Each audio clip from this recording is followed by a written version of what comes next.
언제까지 톱니바퀴로 살아갈 것인가? 누구도 대체할 수 없는 존재가 되려면 힘든 일을 해야 한다. 이것은 가장 훌륭한 의미에서 노동이다. 자신의 모든 자아를 일에 쏟고 성숙한 영혼과 개인의 장점을 필요로 하는 임무에 참여하고 적절한 사람과 함께하는 것이다. 린치피는 천재이고 예술가이고 선물을 주는 사람이다. 자신이 맡은 일에 인간성을 쏟아붓는다. 그들은 자신의 인간성을 집에 두고 오지 않는다. 우리가 말하는 힘든 일은 힘을 써야 하는 일이 아니다. 차이를 만들어낼 만큼 용감한 일이다. 노동은 힘들다는 뜻이다. 뻔한 이야기지만 일이 육체적 노동, 어려운 과업, 필요의 누적과 연관된다는 사실은 누구나 알 것이다. 하지만 우리는 좀 더 중요한 노동을 진짜 중요한 일에 쏟아붓는 것을 주저한다. 감정 노동이 바로 그러한 중요한 일을 해내는 중요한 노동이다. 감정 노동은 힘들다. 또한 쉽게 피할 수 있다. 하지만 우리가 감정 노동을 회피하면 우리가 원하는 가치 있는 일을 하지 못한다. 감정 노동이 필요한 자리에 마지못해 나가는 것은 이제 근시안적인 전략일 뿐이다. 시간이 흐르면서 그저 쉬운 일만 하는 사람에게 조직은 특별한 혜택을 지불하지 않기 때문이다. 장인이 자신의 연장을 닦거나 운동선수가 열심히 훈련하는 것은 전혀 놀라운 일이 아니다. 하지만 정보 노동자가 두려움을 무릅쓰고 자신의 기술을 개발할 때 사람들과 관계를 맺거나 자신의 일에 대해 이야기를 하거나 새로운 작업 방식을 발명하거나 영업을 하거나 난관을 헤쳐나갈 때 우리는 도대체 왜 그러는지 이해하지 못한다. 감정 노동이란 어려운 작업 속으로 파고드는 것이 바로 세상이 우리에게 기대하는 임무라는 사실은 분명하다. 일이란 플랫폼에 불과하다. 그 일을 하는데 필요한 예술과 감정 노동을 하기 위한 플랫폼이다. 자발적으로 감정 노동하기. 비행기가 이륙할 때부터 착륙할 때까지 휴대전화 및 삐삐는 모두 꺼두셔야 합니다. 승무원들은 자신이 맡은 대본을 최대한 빨리 숨도 안 쉬고 읽어 넘긴다. 아마도 지금까지 수천 번을 읽었을 것이며 앞으로도 수천 번은 더 읽어야 할 것이다. 어떤 승객도 자신이 하는 말에 귀 기울이지 않는다는 사실을 잘 알고 있다. 그런 좌절감을 이겨내기 위한 승무원은 그저 규칙만 따를 뿐이다. 자신이 맡은 대본을 읽는다. 이것은 결코 감정 노동이 아니다. 결국 누구로든 대체할 수 있는 톱니바퀴가 되는 것이다. 항공사가 경영난에 빠지거나 알림 방송을 녹음 방송으로 교체한다거나 노조의 저항을 꺾고 별다른 가치를 제공하지 못하는 직원의 임금을 동결시키는 상황이 오면 그녀는 훨씬 큰 좌절감을 맛보게 될 것이다. 정작 기회가 찾아오면 대부분 기회처럼 느껴지지 않는다. 대부분 감정 노동을 하기 싫어하고 더욱이 감정 노동을 한다고 해서 별도의 보수를 더 주지 않는 상황에서 자발적으로 감정 노동을 하는 것은 힘든 선택이다. 하지만 나는 이렇게 말하고 싶다. 우리는 이미 감정 노동에 대한 보상을 받고 있다. 고객과 마주한 일을 하는 대가로 기업이 돈을 주는 이유는 바로 우리가 감정 노동을 하기 때문이다. 지난 수년 동안 사람들이 젯블루를 선택한 이유는 두 가지다. 첫 번째, 가격이 합리적이다. 두 번째, 승무원들이 유쾌하다. 비행사를 비롯해 젊고 의욕이 넘치는 직원들이 최대한 열심히 일하면서 비행을 더 즐겁게 만든다. 나는 여기서 최대한이라고 말했다. 하루에 6번씩 쇼를 하는 게 쉽지 않다는 것은 분명한 사실이다. 유쾌하고 인간적이고 기억에 남는 고객 응대를 하는 법을 알려주는 지도, 매뉴얼, 지침서가 있으면 좋겠다고 생각할 때도 분명히 있을 것이다. 하지만 젯블루의 마케터 에이미 커터스 맥킨 타이어는 그런 요청을 거부했다. 대신 그녀는 부침성 있는 사람들을 고용했고 그들이 감정 노동을 할 수 있도록 동기를 불어넣었다.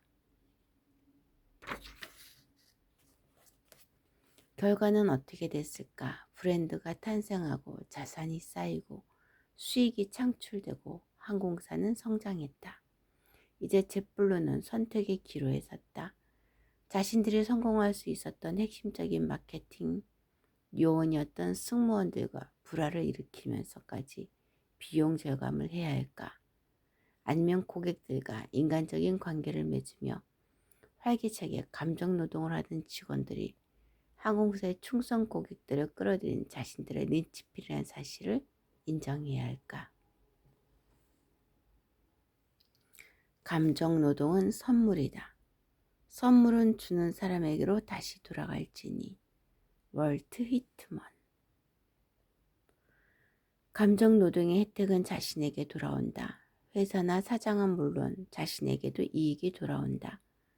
누군가에게 웃음을 선사하는 행동, 인간적인 관계를 맺는 행동, 솔선하는 행동, 놀라움을 주는 행동, 창조적인 행동, 무엇이든 보여주는 행동.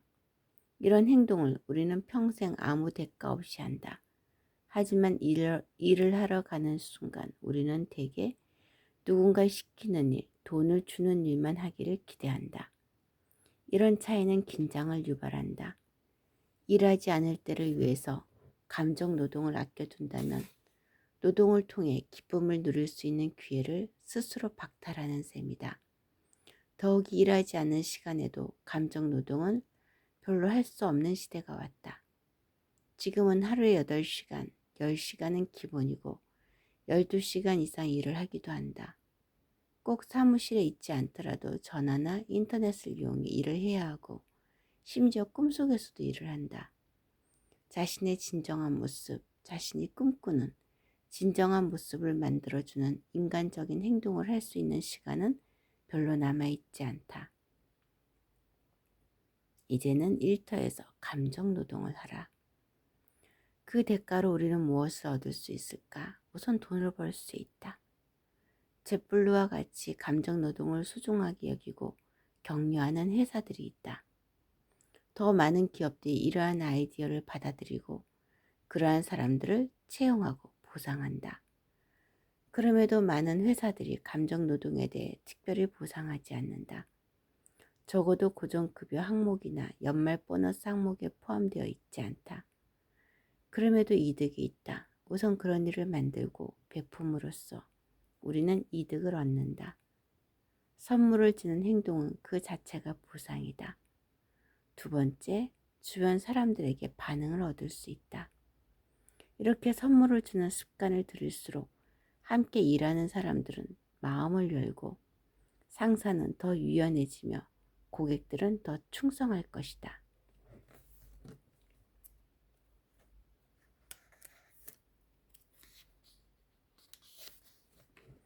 선물은 본질적으로 상대방에게 대가를 바라고 주는 것이 아니다.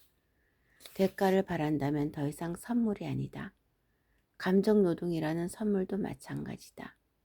오늘날 우리가 살아가는 경제 시스템은 시키는 만큼만 하면 돈을 버는 자본주의적 아이디어와 더불어 감동을 전하고 베푸는 선물 경제가 작동하는 하이브리드 경제다. 하이브리드 경제. 기계는 예술을 창조할 수 없다. 화가들은 대부분 그림을 그리지 못한다. 로이 시몬스의 말을 나는 매우 좋아한다. 하지만 나는 여기서 한마디를 덧붙인다. 하지만 모든 예술가는 볼 줄 안다.